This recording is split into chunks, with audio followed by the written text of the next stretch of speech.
Shalom sahabat Gebada, apa kabar hari ini? Saya Pendeta Yoga Wiono, Master of Art in Christian Education, Sekretaris Umum Sinode Gereja Kristen Community Indonesia, GKO.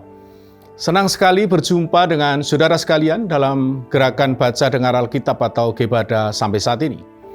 Sahabat Gebada, tahukah Anda bahwa Alkitab bukanlah tulisan, tetapi kebenaran dari Allah yang tidak tercantum kesalahan menuntun hidup kita dalam kebenaran Allah. Orang-orang beriman akan melakukan hal yang terbaik untuk dapat membaca Alkitab dan berharap untuk menjadi lebih dekat dengan Tuhan saat membacanya. Saat ini kita akan bersama-sama mulai membaca dan mendengar pembacaan Kitab Yohanes. Kitab Yohanes terdiri dari 21 pasal.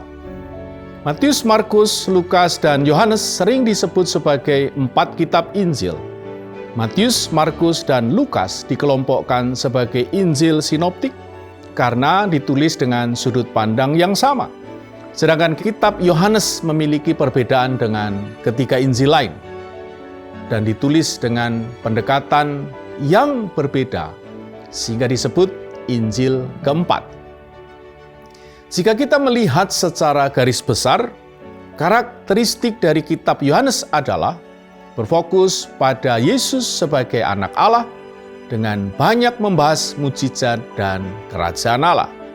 Jika membaca kitab Yohanes dengan mengingat karakteristik ini, saya percaya saudara akan menerima banyak berkat dari Allah. Yohanes yang dimaksud di sini adalah Rasul Yohanes, salah satu dari ke-12 murid Yesus. Ia adalah rasul dengan umur paling panjang di antara para murid. Diperkirakan kitab Yohanes ditulis di tahun 70 sampai 100. Karena kitab ini ditulis setelah Bait Allah Yerusalem runtuh dan kaum Saduki menghilang.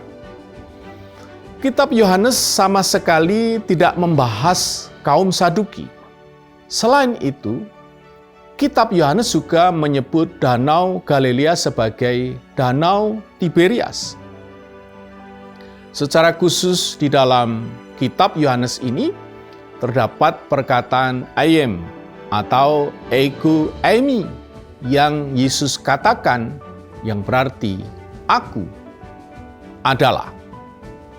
Sebentar lagi kita juga akan mempelajari bersama bagaimana kisah tentang diri Yesus dinyatakan dalam kitab Yohanes. Kitab Yohanes dinyatakan dengan tujuan jelas seperti yang tertulis dalam pasal 20, yaitu supaya semua orang percaya bahwa Yesuslah Mesias, Anak Allah. Dalam pasal pertama, saat orang-orang belum mengenal Yesus, Yohanes Pembaptis mewartakan tentang terang Allah dan mengajarkan tentang anak domba Allah yang menanggung dosa dunia. Dalam pasal kedua, melalui mukjizat pertamanya, air menjadi anggur, Yesus fokus pada keluarga dan memberkatinya. Yesus menunjukkan kuasa penciptaannya. Sedangkan melalui peristiwa penyucian Bait Allah, diajarkan bahwa Yesus adalah pemilik Bait Allah. Setelah penyucian Bait Allah, terjadilah banyak mukjizat. Artinya, penyucian diri adalah prasyarat mukjizat itu pasti terjadi. Memasuki pasal ketiga dalam pertemuannya dengan seorang Farisi bernama Nikodemus, Yesus menyampaikan, karena begitu besar kasih Allah akan dunia ini, sehingga ia telah mengaruniakan anaknya yang tunggal, supaya setiap orang yang percaya kepadanya tidak binasa, melainkan beroleh hidup yang kekal. Untuk itu, mari kita membaca pasal pertama sampai pasal ketiga bersama-sama.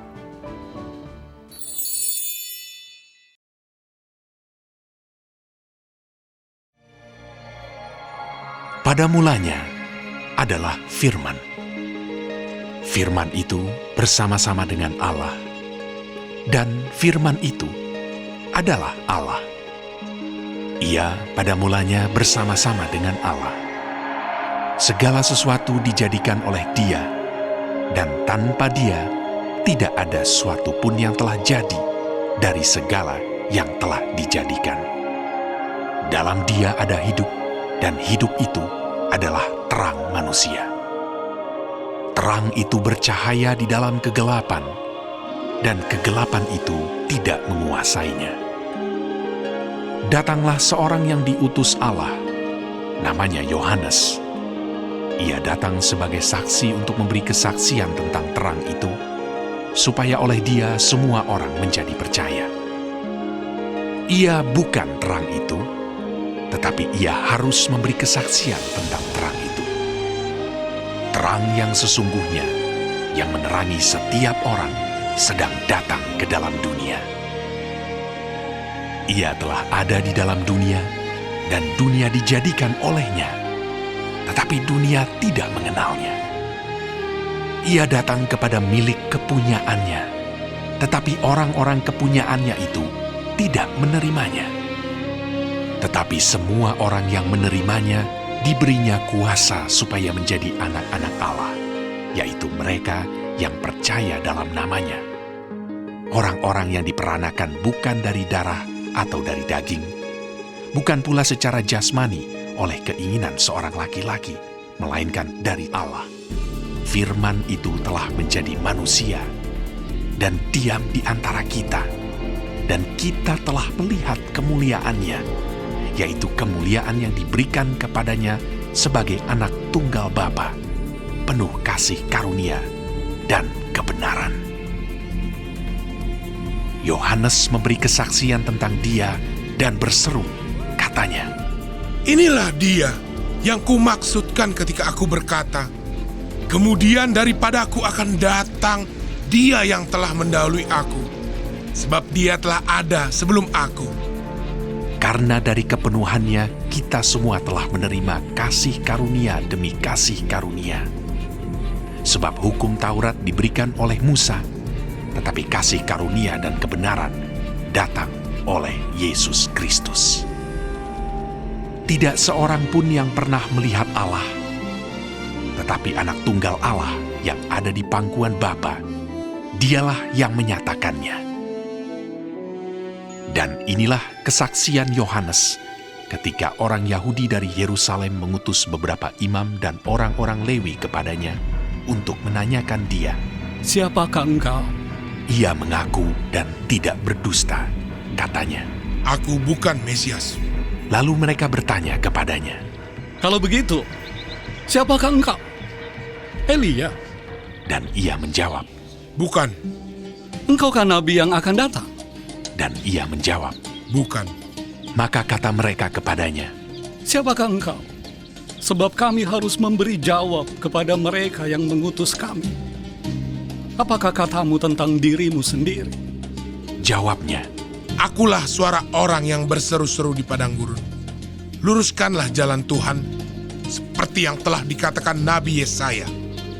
dan di antara orang-orang yang diutus itu ada beberapa orang Farisi. Mereka bertanya kepadanya, katanya, "Mengapakah engkau membaptis, jikalau engkau bukan Mesias, bukan Elia, dan bukan Nabi yang akan datang?" Yohanes menjawab mereka, katanya, "Aku membaptis dengan air, tetapi di tengah-tengah kamu berdiri Dia yang tidak kamu kenal, yaitu Dia yang datang kemudian daripadaku. Membuka tali kasutnya pun aku tidak layak." Hal itu terjadi di Betania yang di seberang sungai Yordan, di mana Yohanes membaptis. Pada keesokan harinya, Yohanes melihat Yesus datang kepadanya, dan ia berkata, "Lihatlah anak domba Allah yang menghapus dosa dunia. Dialah yang kumaksud ketika kukatakan, kemudian daripadaku akan datang seorang yang telah mendahului aku, sebab Dia telah ada sebelum aku. Dan aku sendiri pun mula-mula tidak mengenal Dia. Tetapi untuk itulah aku datang dan membaptis dengan air, supaya Ia dinyatakan kepada Israel." dan Yohanes memberi kesaksian, Katanya, Aku telah melihat roh turun dari langit seperti merpati, dan ia tinggal di atasnya. Dan aku pun tidak mengenalnya, tetapi dia yang mengutus aku untuk membaptis dengan air telah berfirman kepadaku, jikalau engkau melihat roh itu turun ke atas seseorang dan tinggal di atasnya, dialah itu yang akan membaptis dengan Roh Kudus. Dan aku telah melihatnya dan memberi kesaksian. Ia inilah Anak Allah. pada keesokan harinya, Yohanes berdiri di situ pula dengan 2 orang muridnya. Dan ketika ia melihat Yesus lewat, ia berkata, Lihatlah Anak Domba Allah. kedua murid itu mendengar apa yang dikatakannya itu. Lalu mereka pergi mengikut Yesus. Tetapi Yesus menoleh ke belakang. Ia melihat bahwa mereka mengikut dia, lalu berkata kepada mereka, Apakah yang kamu cari? kata mereka kepadanya, Rabi, artinya guru. di manakah engkau tinggal? Ia berkata kepada mereka. Marilah, dan kamu akan melihatnya. Mereka pun datang dan melihat di mana ia tinggal. Dan hari itu mereka tinggal bersama-sama dengan dia. Waktu itu kira-kira pukul 4. Salah seorang dari keduanya yang mendengar perkataan Yohanes lalu mengikut Yesus adalah Andreas, saudara Simon Petrus. Andreas mula-mula bertemu dengan Simon saudaranya, dan ia berkata kepadanya, Kami telah menemukan Mesias. artinya Kristus. Ia membawanya kepada Yesus.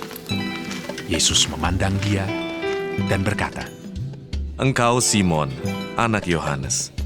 Engkau akan dinamakan Kefas. artinya Petrus. Pada keesokan harinya, Yesus memutuskan untuk berangkat ke Galilea. Ia bertemu dengan Filipus dan berkata kepadanya. Ikutlah aku. Filipus itu berasal dari Betsaida, kota Andreas dan Petrus.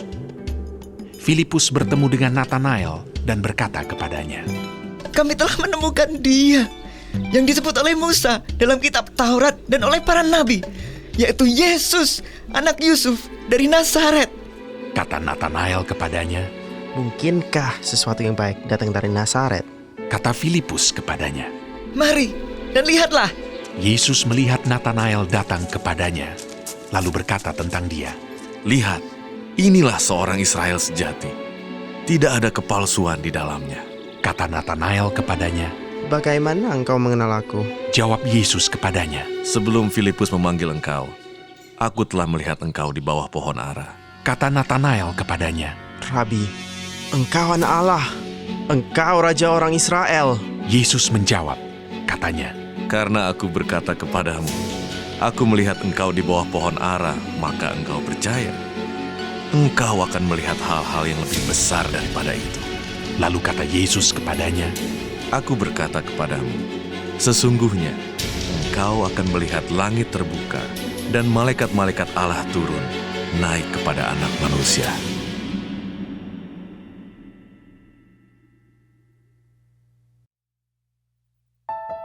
pada hari ketiga ada perkawinan di Kana yang di Galilea, dan ibu Yesus ada di situ. Yesus dan murid-muridnya diundang juga ke perkawinan itu. Ketika mereka kekurangan anggur, ibu Yesus berkata kepadanya, Mereka kehabisan anggur. kata Yesus kepadanya, Mau apakah engkau daripadaku, Ibu? Saatku belum tiba. tetapi ibu Yesus berkata kepada pelayan-pelayan, Apa yang dikatakan kepadamu, buatlah itu. Di situ ada 6 tempayan yang disediakan untuk pembasuhan menurut adat orang Yahudi. Masing-masing isinya 2-3 buyung. Yesus berkata kepada pelayan-pelayan itu, Isilah tempayan-tempayan itu penuh dengan air. dan mereka pun mengisinya sampai penuh. Lalu kata Yesus kepada mereka, Sekarang cedoklah dan bawalah kepada pemimpin pesta. lalu mereka pun membawanya. Setelah pemimpin pesta itu mengecap air yang telah menjadi anggur itu, dan ia tidak tahu dari mana datangnya, tetapi pelayan-pelayan yang mencedok air itu mengetahuinya. Ia memanggil mempelai laki-laki dan berkata kepadanya, Setiap orang menghidangkan anggur yang baik dahulu, dan sesudah orang puas minum, barulah yang kurang baik. Akan tetapi, engkau menyimpan anggur yang baik sampai sekarang. Hal itu dibuat Yesus di Kana yang di Galilea sebagai yang pertama dari tanda-tandanya. Dan dengan itu ia telah menyatakan kemuliaannya, dan murid-muridnya percaya kepadanya. Sesudah itu, Yesus pergi ke Kapernaum bersama-sama dengan ibunya dan saudara-saudaranya dan murid-muridnya, dan mereka tinggal di situ hanya beberapa hari saja. Ketika hari raya Paskah orang Yahudi sudah dekat, Yesus berangkat ke Yerusalem. Dalam bait suci didapatinya pedagang-pedagang lembu, kambing, domba, dan merpati, dan penukar-penukar uang duduk di situ. Ia membuat cambuk dari tali, lalu mengusir mereka semua dari bait suci dengan semua kambing, domba, dan lembu mereka. Uang penukar-penukar dihamburkannya ke tanah, dan meja-meja mereka dibalikkannya. Kepada pedagang-pedagang merpati, ia berkata, Ambil semuanya ini dari sini. Jangan kamu membuat rumah Bapakku menjadi tempat berjualan. Maka teringatlah murid-muridnya bahwa ada tertulis, Cinta untuk rumahmu menghanguskan aku. Orang-orang Yahudi menantang Yesus. Katanya, Tanda apakah dapat engkau tunjukkan kepada kami bahwa engkau berhak bertindak demikian? Jawab Yesus kepada mereka, Rombak bait Allah ini, dan dalam 3 hari aku akan mendirikannya kembali. Lalu kata orang Yahudi kepadanya, 46 tahun orang mendirikan bait Allah ini, dan engkau dapat membangunnya dalam 3 hari. tetapi yang dimaksudkannya dengan bait Allah ialah tubuhnya sendiri. Kemudian sesudah ia bangkit dari antara orang mati, barulah teringat oleh murid-muridnya bahwa hal itu telah dikatakannya, dan mereka pun percayalah akan kitab suci dan akan perkataan yang telah diucapkan Yesus. Dan sementara ia di Yerusalem selama hari raya Paskah, banyak orang percaya dalam namanya, karena mereka telah melihat tanda-tanda yang diadakannya.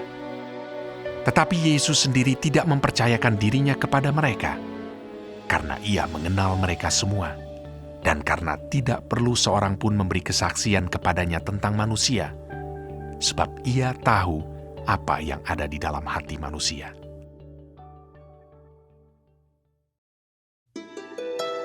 Adalah seorang Farisi yang bernama Nikodemus, seorang pemimpin agama Yahudi.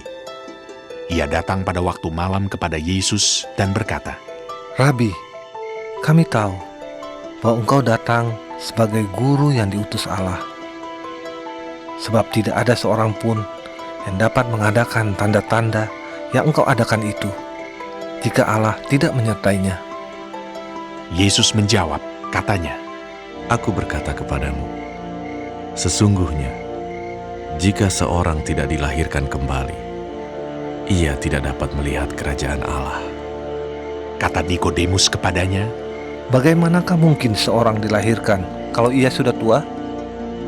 Dapatkah ia masuk kembali ke dalam rahim ibunya dan dilahirkan lagi? Jawab Yesus, Aku berkata kepadamu, sesungguhnya, jika seorang tidak dilahirkan dari air dan roh, ia tidak dapat masuk ke dalam kerajaan Allah. Apa yang dilahirkan dari daging adalah daging, dan apa yang dilahirkan dari roh adalah roh. Janganlah engkau heran, karena aku berkata kepadamu, kamu harus dilahirkan kembali. Angin bertiup kemana ia mau, dan engkau mendengar bunyinya. Tetapi engkau tidak tahu dari mana ia datang atau kemana ia pergi.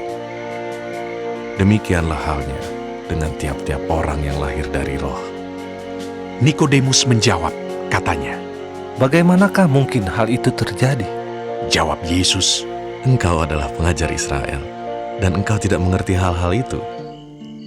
Aku berkata kepadamu, sesungguhnya kami berkata-kata tentang apa yang kami ketahui, dan kami bersaksi tentang apa yang kami lihat, tetapi kamu tidak menerima kesaksian kami.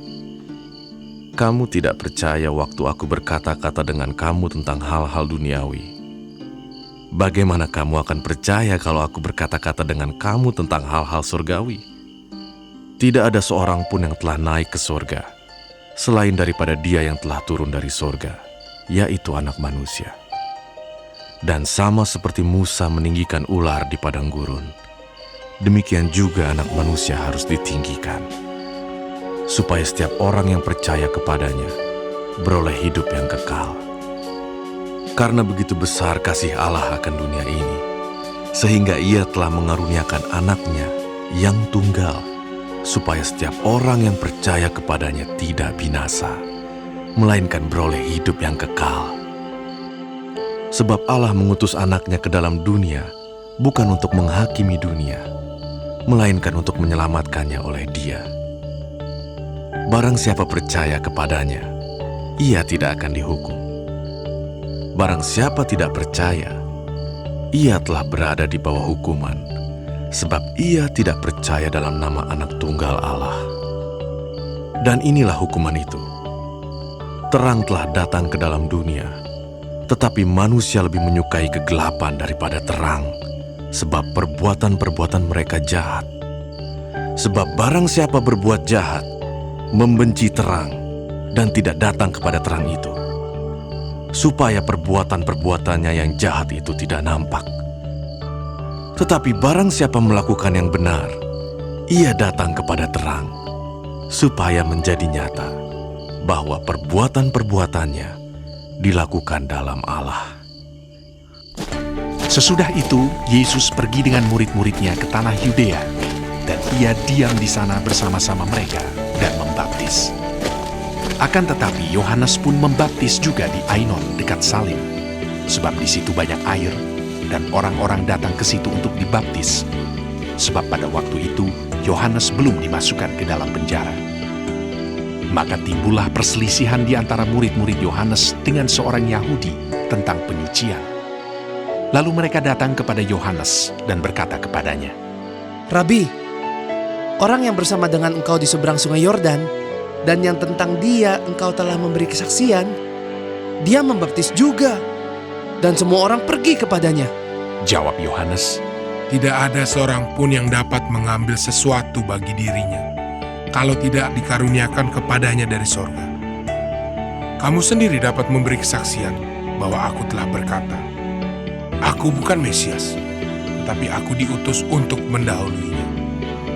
Yang empunya mempelai perempuan ialah mempelai laki-laki, tetapi sahabat mempelai laki-laki yang berdiri dekat dia dan yang mendengarkannya sangat bersuka cita mendengar suara mempelai laki-laki itu. Itulah sukacitaku, dan sekarang sukacitaku itu penuh. Ia harus makin besar, tetapi aku harus makin kecil. Siapa yang datang dari atas adalah di atas semuanya. Siapa yang berasal dari bumi, termasuk pada bumi, dan berkata-kata dalam bahasa bumi. Siapa yang datang dari sorga adalah di atas semuanya. Ia memberi kesaksian tentang apa yang dilihatnya dan yang didengarnya, tetapi tak seorang pun yang menerima kesaksiannya itu. Siapa yang menerima kesaksiannya itu, ia mengaku bahwa Allah adalah benar. Sebab siapa yang diutus Allah, dialah yang menyampaikan firman Allah. Karena Allah mengaruniakan rohnya dengan tidak terbatas. Bapa mengasihi anak dan telah menyerahkan segala sesuatu kepadanya. Barang siapa percaya kepada anak, ia beroleh hidup yang kekal. Tetapi barang siapa tidak taat kepada anak, ia tidak akan melihat hidup, melainkan murka Allah tetap ada di atasnya.